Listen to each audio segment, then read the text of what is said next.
The military parade in Beijing was the first occasion where Xi Jinping, Putin, and Kim Jong-un appeared together in public. China's leader made no secret of who his main guests were at this celebration. On Tiananmen Square, all three watched the Chinese military equipment. The parade, dedicated to the end of World War II, was even mentioned by American President Donald Trump on his own social network. He reminded Xi Jinping that it was America that once played a key role in liberating China from the Japanese. And finally, he asked to pass on his warm regards to Kim and Putin. Quote, "While you are conspiring against the United States of America, international analysts refer to the Shanghai Economic Cooperation Summit, which just concluded in China, and immediately after that, this parade as nothing other than the formation of a new anti-American bloc." What did China want to demonstrate with this parade? Did it achieve what it wanted? And so, is there anything you might have noticed that we need to know about, specifically in the context of Putin's visit to China? Well, it was an extended display of grandeur by China, which lasted several days and began with a summit that was essentially organized by the People's Republic of China. In recent years, China has significantly strengthened its role in this because, let's remember, the SCO was organized, including by the Russian Federation, as an economic platform that very quickly shifted to a political track and today essentially represents a demonstration of a different world than what is usually seen in the West. Moreover, it's a world in which even long-standing adversaries participate, such as India and China, who have been at odds for a long time, yet they come together here to demonstrate their opposition and offer an alternative to the Western agenda.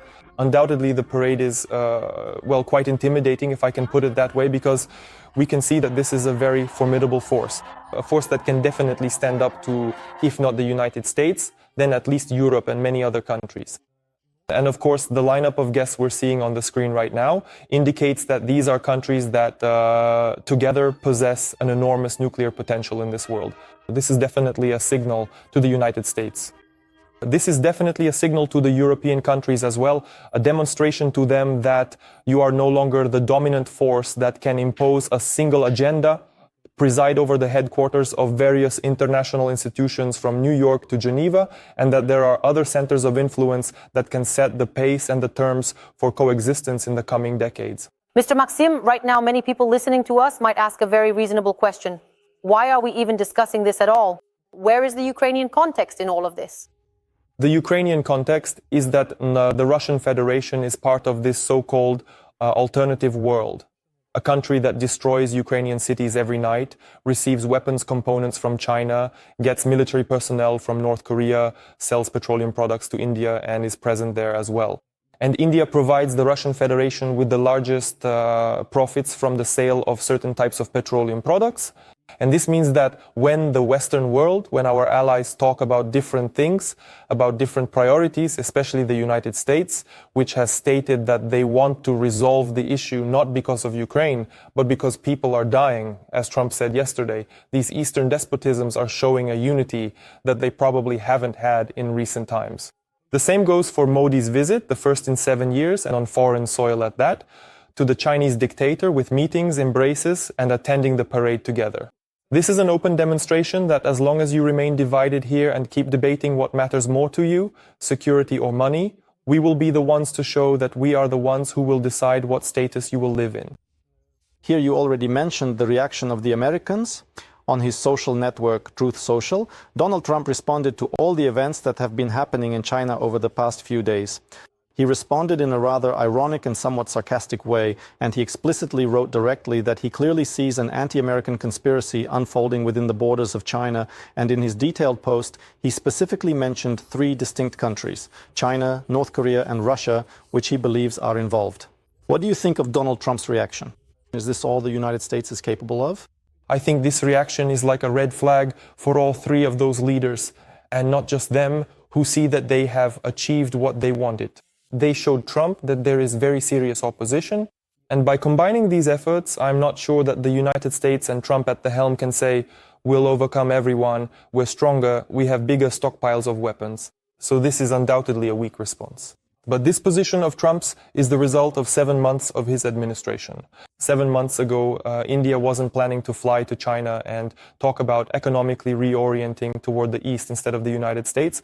7 months ago, there weren't a huge number of tariffs against global South countries, with whom the Biden administration and previously Obama and many, many other presidents had made tremendous efforts to restore good neighborly relations and bring them together under a single platform. Now that's nowhere to be seen. That's why Trump imagined this as a Hobbesian war of all against all, a political one. But it turned out that this is a struggle of the United States against its own partners and against the axis of evil, which is now showing remarkable unity and, by the way, a willingness to make efforts to increase its influence. Because if you look at the joint communique document following the results, say, of the SCO, there are many things related to strengthening mutual security guarantees, political cooperation, and massive economic projects, including issues concerning the stabilization of the situation in Afghanistan. So we can see that today, it's no longer possible to say that the West dominates and that the West alone can determine how wars will end, even on the territory of the European continent. If I may, can I just jump in here about the SCO, because that's also a very important issue. There was a lot in the final SCO communique about military cooperation among all the member countries of the Shanghai Cooperation Organization. And against this backdrop, Russia ramped up its propaganda in which they quite openly stated that they are pushing through the front in Ukraine. There were a number of statements, starting with Gerasimov, the chief of the general staff, then Peskov, Putin and Lavrov, all saying that everything on the front is going very well and that the Russians maintain strategic initiative. Why did they ramp up their propaganda so much during the Shanghai Cooperation Organization, during these meetings in China? Because this is yet another demonstration that Putin, who just half a year or a little more ago didn't have the opportunity to communicate, not just with the American president, but even directly with European leaders. Because we remember how Fico or Orban visited him, and it was a huge scandal. No one accepted it. He turned into a political figure who flies to the United States, and here we discussed live for several hours how he simply wrapped Trump around his finger, left him with nothing, and went back. That's why today, for that part of the world, Putin is turning into a political actor with agency. Someone you can shake hands with, who can demonstrate stability, and who can offer certain preferences to allied states. At the same time, while being an enemy of the Western world and the United States, he can also transmit messages from China to the United States. Messages that Xi Jinping would like to send to Trump in the context of this undeclared trade war. So, of course, this is now a moment of strength, a moment of influence for the Russian Federation, primarily for its domestic audience, but also for consolidating the support of other countries around itself. We understand that Russia's military and economic potential is in a rather difficult situation, but these kinds of trips provide an opportunity to negotiate new terms, new supplies, new contracts, and new economic interactions that Russia is really hoping for. So, perhaps this is just putting on a brave face in a bad situation overall, but at least from these photos, it looks like Putin was able to at least partially achieve the objectives he flew to China for. Can Ukraine gain any benefit from this? From the fact that this axis of evil is being so demonstratively strengthened? From the perspective of the reaction of America and the Europeans? I think that in the current situation, we see that the influence of China, India, Iran, and other Eastern countries on this war is becoming greater than, say, the sanctions pressure from the West, and primarily from the United States. And when yesterday, for example, we hear the American president, who for the 8th or 9th time in a row says that he will change his approach to Russia, but let's see about something, without any specifics. The countries of the global south, China, are demonstrating stability, showing consistency, and are clearly those who have established ties with the Russian Federation and obviously have a serious influence on what the Russian Federation's capabilities in this war will be in the near future. Therefore, in this way, it seems to me these eastern states are calling on Ukraine, but primarily Europe, to take note that they are systematic partners, they possess enormous resources, they can provide you with a lot of technologies, and they can expand into your markets. Let's work together, and in return, we can provide you with valuable minerals and advanced technologies.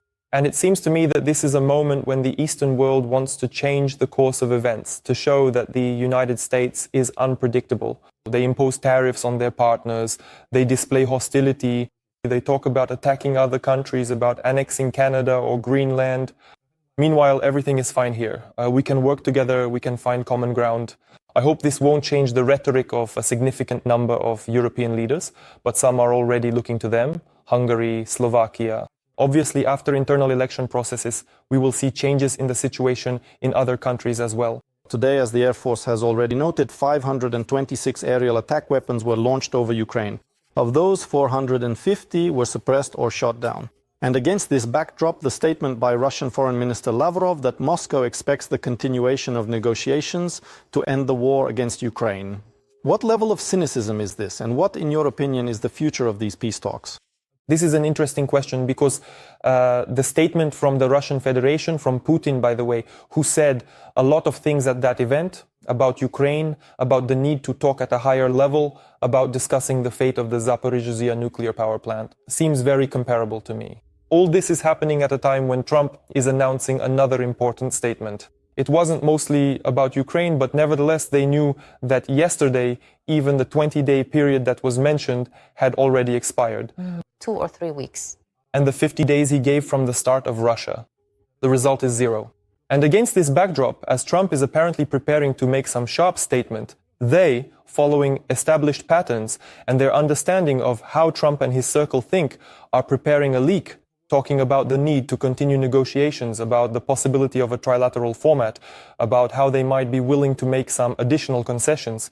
Again, there are very few specifics, but nevertheless, there's this kind of imagined fake sincerity about how they supposedly want a peaceful resolution, and see that Trump, once again, is not showing a willingness to take more decisive steps. So it's a kind of cycle of violence and cynicism that continues instantly, and Ukrainians are living in it.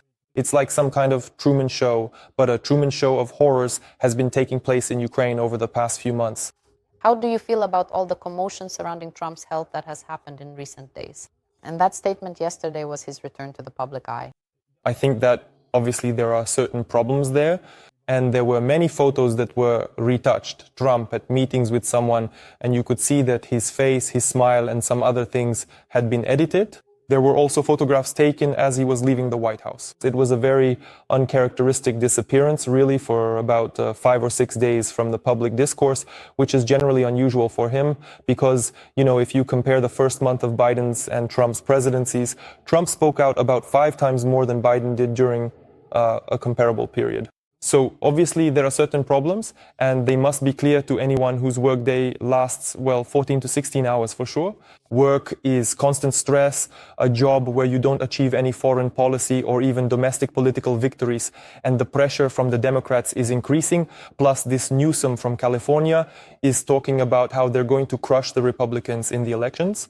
Of course, all of this has an impact, but the fact that he came back is, in my opinion, better for Ukraine than if the situation had unfolded differently. That would have led to destabilization in the United States. That would have meant, in a negative scenario, yes, the death, the passing of Trump, and the arrival of J.D. Vance. Finally, he said that he is ready. At the morning launch, and yes, he kind of added some fuel to the fire. Well, and it seems to me, I think internal battles for levels of influence would have already started there if something were to go wrong with the American president. But knowing J.D. Vance's cunning and his absolute distance from Ukraine, I believe that perhaps even keeping Trump with his ambiguous position for us would be a better outcome than having a vice president who is openly hostile and constantly provokes the Ukrainian side.